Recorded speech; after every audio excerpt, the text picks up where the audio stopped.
जखम राहिली बघा ती. गुडाएमशी मित्रांनो, तर नमस्कार. तर तुम्ही बघू शकता, नमस्कार मित्रांनो, तर बघू शकता तुम्ही वडवणीमध्ये एक बाबा आहे, त्यांची ही जखम जी आहे ती खूप वल्ली होती, पूर्ण पाय खराब झालेला होता. तर आपण त्यांना ट्रीटमेंट दिलेली आहे. त्यांना blood purifier, with gold tablet, तुलसी आणि ॲलो जेल दिलेला आहे. तर तुम्ही बघू शकता आता खूप छान जखम त्यांची बरी झालेली आहे. तर आपण त्यांनाच विचारू की तुम्हाला कसं वाटतंय. तर दादाजी, तुम्हाला म्हणजे कसं वाटतंय, बरं वाटतंय का आता? बरं वाटतंय.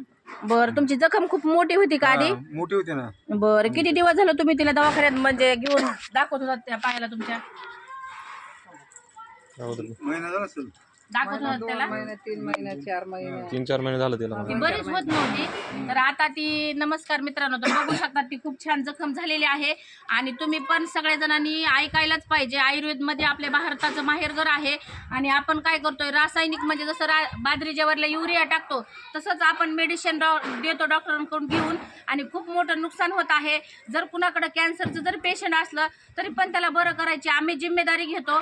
WHO GMP हलाल द्वारा प्रमाणित आपले सगळे प्रोडक्ट आहेत, जे की मेडिकलला तुम्हाला एक बी प्रोडक्ट WHO प्रमाणित भेटत नाही. ORS सोडता आणि तुम्ही बिलकुल न ऐकता सगळं मेडिसिन घेता, म्हणजे एक रासायनिक खत बाजरीला टाकल्यासारखं त्या माणसाच्या आयुष्याचं वाटोळ करून टाकता.